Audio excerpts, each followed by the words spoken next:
Natiq sizin fikriniz?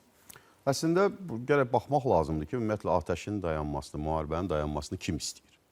Hələlik görünən odur ki, bir səmimi şəkildə Amerika çalışır buna ki, atəşkəs elan olunsun. Çünki öz maraqları var. Bu bir tək humanitar xarakterli bir şey deyil. Çünki onun diqqətini, fikrini Ukrayna məsələsindən bitirəndən sonra digər məsələləri əsasən də uzaq şərqə çevirməyə çalışır.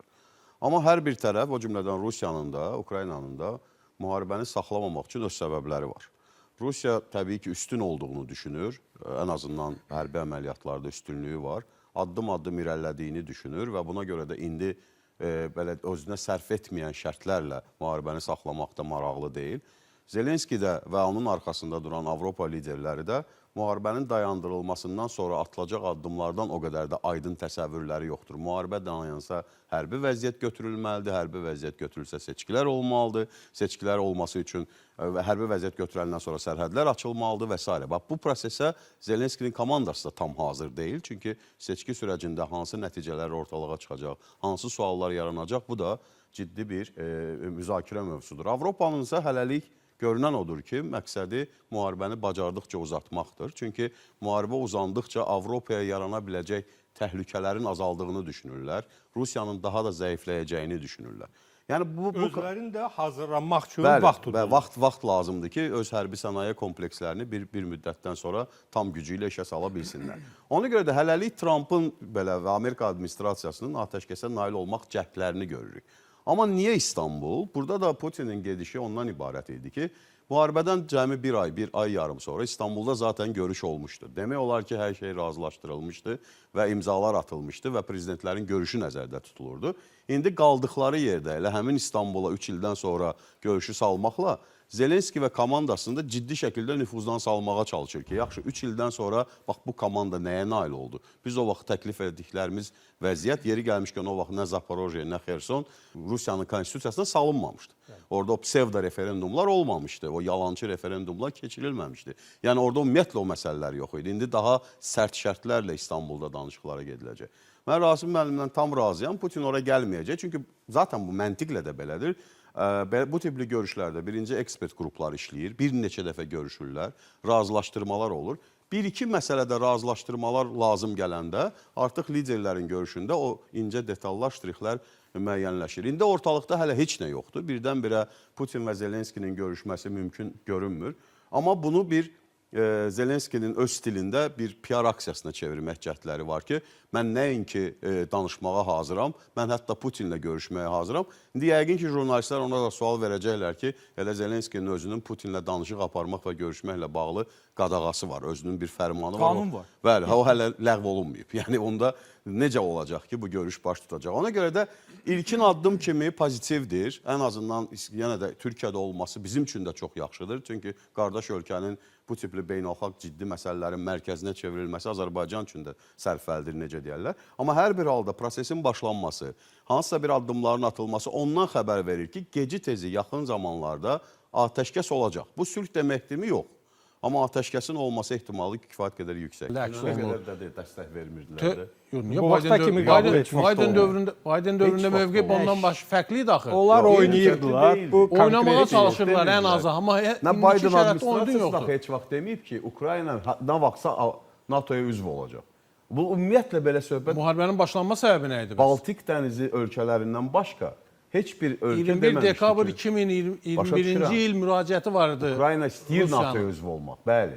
Ukrayna konstitusiyası alıb NATO-ya üzv olmaq, bəli. O zaman Biden administrasiyası niyə deyirdi ki, bu müstəqil dövlətin suveren hüququdur? Hüququdur deyirdi, amma demirdi ki, mən sizi qəbul edəcəm. İndi isə deyir ki, mən heç bir halda dəstək verməyəcəm. Düz deyir. Yəni daha açıq deyir. Daha açıq şəkildə, bəli. Bundan öncəkilər bunun qapalı deyirdilər. Bu daha açıq şəkildə deyir. Hər halda bundan öncəki administrasiya Ukraynanı, Rusiyanın ağzına atacaq açıqlamalar verirdi. Bu münaqişəyə cəlb edici açıqlamalar verirdi. Təhrik edici açıqlamalar verirdi. Hazırki administrasiya isə reallığı ifadə edir ki, bəli, sən heç vaxt orada olmayacaqsan və biz dəstək verməyəcəyik. Bununla da yekunlaşmır axı. İşğal altında olan ərazilərin müzakirə predmeti olmayacağını, Rusiyanın nəzarətə qalacağı ilə bağlı o hələ ki yoxdur sənədlərdə. Mən İstanbul danışıqları ilə bağlı bir neçə detala bugün doğrudan da bir daha açıb sənədə oxudum. Həm New York Times-da yaymışdı, onun İngilis dili versiyası da var, o izləyicilər baxa bilər. 22-ci il sənədi. Bəli, 22-ci il sənədini. və bir çox saytlarda da var, müxtəlif dillərdə də var, hətta türk dilində də var. Yəni söhbət ondan nədən gedir? Da qısa desək, çox böyük sənətdir yeri gəlmişkən. Qısa orada ondan gedirdi ki, bəli, neytral status, Ukraynanın neytral statusu, Zaporojye, Xerson ümumiyyətlə müzakirə predmeti deyildi. Donetsk və Luganskla bağlı Putin-Zelenski görüşündə qərar veriləcəkdi. Krım və Sevastopolla bağlı isə 7-15 ildən sonra ümumi bir qərara, ümumi bir mexanizmə gələcək. Hə, ordu ilə bağlı var idi ki, nə qədər ordu saxlaya bilər, nə qədər tankı o ola bilər. əslində ciddi idi. 85 minlik elə bil ki, Ukraynaya ordu nəzərdə tutulurdu. Düşünmürəm ki, mümkün idi. Azərbaycan ordusu bugün 100 mindir, Ukrayna. Razıyam sizdən, amma başqa bunun yanından keçən variantlar da var. Orada İsrailin rəsmi ordusu bir neçə 10 mindir, amma çağırışçı zamanı 500 mini keçir. Yəni burada müxtəlif formalarda o aradan qaldırmaq olardı. Söhbət ondan gedir ki, o zaman hətta İstanbul sazişi imzalansaydı da belə paraf olunmuşdu da. Araxamiya ilə Medinski paraf eləmişdi. İndi prezidentlər görüşüb imzalamalıydılar. Onu belə Ukraynada satmaq, belə obrazı siyasi mənada satmaq çətin idi. Çox çətin olacaqdı. İndi mən ona görə düşünürəm ki, yaxşı, bugünkü anlaşmanı satmaq nə qədər çətin olacaq. Cəmiyyətə qəbul etdirmək çox çətin olacaq. Həddindən artıq. Hətta 3 il bundan qabaq aprelin 15-dəki olan anlaşma bundan bir neçə dəfə yaxşı idisə və onu cəmiyyətə qəbul etdirməkdə Zelenskidə tərəddüdlər yarandı. Ciddi düzdür, mən razıyam ki, Boris Johnsonun təsiri oldu, Avropanın təsiri oldu, amma bu prezidentdir də, onu mənə elə gəlir ki, düşündürən məsələlərdən biri də oldu ki, bunu necə təqdim eləyəcəm? Bunu hansı formada təqdim eləyəcəm? Çünki orada bir çox məsələlər var idi ki, Ukraynanın NATO-ya üzv olmayacaq məsələ. Amma konstitusiyasında var idi. Paraşenko dövründə yeri gəlmişkənsə. İndi mənim düşündürən odur ki, yaxşı, bu tutalım oldu görüş. Danışdılar, müəyyən anlaşmalar oldu. Daha ağır anlaşmalar oldu. Bunu Zelenski necə çatdıracaq cəmiyyətə? Cəmiyyət ona o sualları verməyəcəkmi ki, 3 ildir biz 1 milyona yaxın hər iki tərəfdən itkilər var da. Bunun hesabını kim verəcək? Bax, bu çox vacib məsələdir və mənə elə gəlir ki, məhz bu məsələyə görə Zelenski hətta indi daha çox çəkinir hansısa bir anlaşmanı əhaliyə çatdırmaqda. Və buna görə münaqişənin uzanma ehtimalı təəssüf ki, daha çox. Natiq bəyəm, niyə görə deyirəm? Ona görə ki, baxın da Azərbaycan da haqlıydı. 30 il biz haqlıydıq, şübhə yoxdur. Beynəlxalq hüquq, hamısı bizim tərəfimizdəydi. BMT, nə istəyirsiniz? Amma bir var hüquq, bir də var güc. Əlbəttə. Haqlı olmaq heç də o demək deyil ki, sən qalib gələcəksən, güclü olmalısan. Bax, Anar müəllim az əvvəl deyirdi, siz də deyirdiniz. Zelenski deyir ki, biz haqlıyıq, bəli, haqlısınız. Amma qalib gəlmək üçün güclüsünüzmü? Əlbəttə. Bu mən sual var. Və məhz bu prizmadan yanaşanda getməlidir indi Ukrayna atəşkəsə, yoxsa getməli deyil? Yəni 94-cü il örnəyi çox önəmlidir. Biz çox müzakirə olundu bu ərəfələrdə də, elə dost məclislərində, görüşlərində də. Orada da çox ağır qərar idi. Amma Azərbaycan sonradan haqlı olduğu üzə çıxdı. Azərbaycan strateji qərar verdiyi üzə çıxdı. Əsrin müqaviləsi imzalandı və Azərbaycan valyuta qazandı. Bu valyuta qazancı hesabına gücləndi, ordumuzu gücləndirdik və nəticə etibarilə 44 günlük savaşda qalib gəldik. Buna bənzər situasiyanı Ukraynada təsəvvür etmək olar.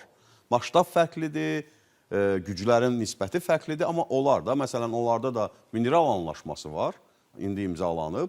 Mineral anlaşması milyardlarla güya investisiya gətirməlidir, pul gətirməlidir. O da var və nəticə etibarilə Ukraynanın da sonradan güclənib post-Putin dönəminə hazırlaşma şansı var. Bu nöqteyi nəzərdən yanaşsaq, təbii ki, atəşkəsə getməlidir, sabitləşdirməlidir vəziyyəti və amma hazırlaşmalıdır da. Ukrayna hazır olmalıdır gələcəkdə güclü iqtisadiyyatı ilə, güclü ordusu ilə, güclü hərbi sənaye kompleksi ilə. Buna nail ola biləcəkmi? Bu ciddi suallar doğurur. Ciddi suallar doğurur. Çünki Ukrayna cəmiyyətini az-çox tanıyan insan kimi çox olmuşuq. Mən də orada universitetlərdə də olmuşam. Həddindən artıq çox sayıda. Atəşkəsdən sonra bizdəki kimi, məsələn, bizdə düzdür, buna narazılar var idi, etirazlar da var idi, amma hamı anlayırdı. Orada amma ciddi vətəndaş qarşıdurması da ola bilər. Çünki Qərbi Ukrayna tamam fərqli düşünür.